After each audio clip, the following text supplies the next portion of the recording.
8 em cada 10 estudantes de graduação no Brasil já relataram ter sofrido algum problema emocional.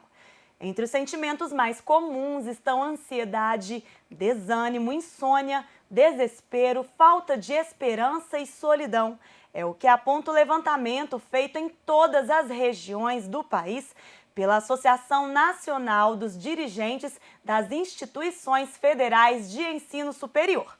Pelo menos 10% dos graduandos também já tiveram dificuldades alimentares, sentiram medo ou pânico e 4% deles já tiveram pensamentos suicidas.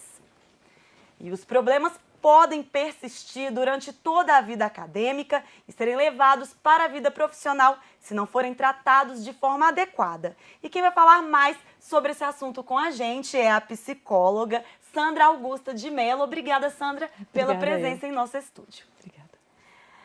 Sandra, como eu disse no início, a Andifes aponta que 80% dos estudantes de graduação revelaram já ter tido problemas emocionais. Por que esse índice é tão alto no ensino superior? A gente tem que considerar que existe o jovem universitário, ele está numa faixa etária de grandes decisões na vida, né?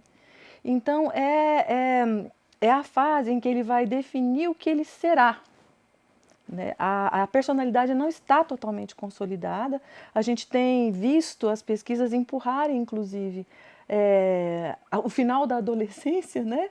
24 anos, você ainda é um adolescente, pode ser considerado um adolescente, porque você ainda não se mantém. As definições até em termos de gênero, hoje em dia que isso está mais aberto, né, para uma aceitação social em uma parcela, pelo menos, e profissional, amoroso, é uma série de questões que tem que ser definidas nessa fase. E o universitário, ele se vê muito cobrado também, né? Existe um choque muito grande, principalmente porque nós estamos com as últimas gerações muito pouco tolerantes à frustração. E aí, quando ele chega num ambiente em que é cobrado o resultado, em que ele tem que despender um esforço, de que ele não só ganha as coisas, mas ele tem que conquistar coisas, existe todo um ambiente propício, uma situação para que se desenvolva mais sentimentos, principalmente de ansiedade, que acabam levando a esses outros quadros, né? Mas eu acho que o preponderante realmente, não existe quem não tenha ansiedade, mas a dificuldade de tolerar esses sentimentos também acaba exacerbando esses mesmos sentimentos, né? Sim, e a pesquisa revela também que 70% desses estudantes nunca procuraram atendimento psicológico na vida. Eu queria que você explicasse o porquê dessa resistência e, pegando um pouquinho no gancho do que você já disse, se essa necessidade aí de ajuda psicológica, se ela está mais em voga agora, né? Já que você falou dessa questão dessa nova geração. Eu penso que muitos jovens não cogitaram isso, não passou pela cabeça deles que eles devessem procurar ajuda. Primeiro porque se você está falando de uma situação em que 80% das pessoas têm o mesmo problema, isso pode passar como algo corriqueiro. Todo mundo tem. E realmente todo mundo tem. Mas tem um nível de ansiedade, tem alguns sinais que devem chamar a atenção para que você procure ajuda, né? E outra coisa, eu acho que tem a ver com a oferta desse serviço.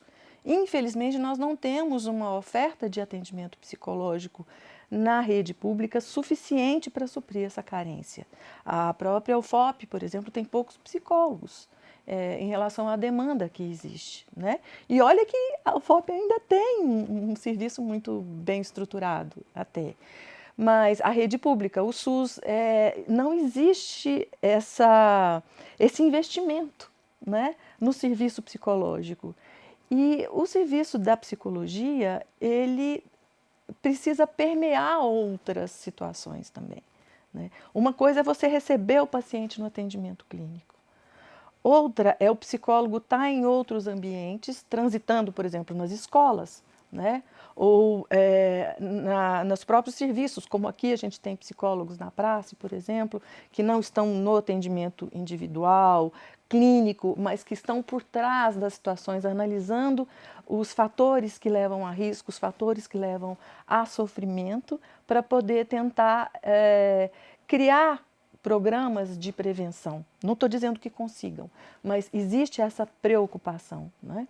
Então, não é puxando a sardinha para a minha brasa, mas a gente precisa de mais gente, né? Uma coisa que tem 80% das pessoas sofrendo, o convívio com psicólogos levaria a uma atitude positiva, a uma simpatia, a uma facilidade. Nossa, eu vou procurar, eu vou conversar. Né? E não, procura-se amigos, principalmente. Na juventude é muito isso, né? Tem outras situações, não. A gente vê aqui em Ouro Preto convive com uma cidade religiosa, às vezes procura o padre, né? Mas o profissional, ele tem uma outra postura, ele tem uma formação para isso, né? É preciso desenvolver mais essa simpatia, vamos dizer assim. E como funciona esse tratamento psicológico? Pois é, a psicologia ela tem muitas abordagens diferentes e a minha defesa, em termos de abordagens, porque eu fui professora, sou professora ainda e já trabalhei com várias delas, é de que o problema é que pede a abordagem, depende do que é que a gente está trabalhando. As pesquisas contam que os psicólogos experientes, eles são muito parecidos, muito embora eles venham de abordagens diferentes. Né? Então, o psicólogo, ele vai, primeiro, ele precisa te colocar, vou resumir, né? Ele precisa te colocar em contato com o que você está sentindo. Porque muitos dos problemas da gente é que nós somos muito inconscientes de nós mesmos. E a gente reage às coisas sem nos perceber. E essas reações, elas acabam afetando os relacionamentos e isso vai virando uma bola de neve. Né? Então, um problema que era interno, que era pessoal, ele passa a ser relacional e aí daqui a pouco ele é de rendimento escolar ou ele é de produtividade, né? Ou de trabalho, de carreira. Ele acaba criando todo uma cadeia de problemas. Né? Então, o psicólogo, se fosse para eu resumir muito mesmo, o psicólogo deve te apresentar a você mesmo. Sandra, o nosso corpo ele dá sinais de que a nossa saúde mental não vai bem. Quais são esses sinais e quando é a hora de buscar ajuda profissional? Eu vou começar da sua segunda pergunta. Eu acho que tem duas coisas que principalmente te chamam a atenção. Primeira delas é quando o sofrimento ultrapassou a barreira do inevitável. Porque ser humano é sofrer também, né? Parece coisa de música, mas assim, faz parte da condição humana, né? Tristeza faz parte da condição humana, sofrer faz parte da condição humana. Mas quando essas reações elas ultrapassaram a barreira do suportável ou do inevitável, é uma hora de pedir ajuda. Né? E a outra condição é quando isso está atrapalhando a sua vida. Quando começa a esbarrar nessas outras coisas que eu disse. No trabalho, na produção, no relacionamento, nos relacionamentos, em vários deles, né? Esses são os momentos de procurar.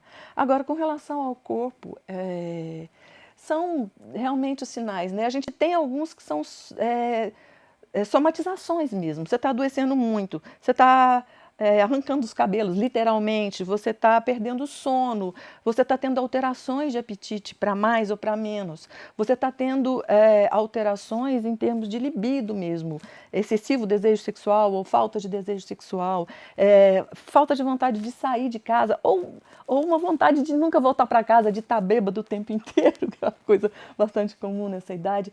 Todos esses excessos, quando você percebe que você está fugindo de você ou quando o seu corpo está pedindo socorro, a gente sabe disso, né? São momentos de procurar ajuda. É isso aí, muito obrigada, Sandra, pela entrevista. Obrigada, eu. E como já foi mencionado, a UFOP oferece ajuda psicológica a estudantes e funcionários. É só procurar a Pró-Reitoria de Assuntos Comunitários e Estudantis, que fica no campus Morro do Cruzeiro, aqui em Ouro Preto. O telefone é o 3559-1271.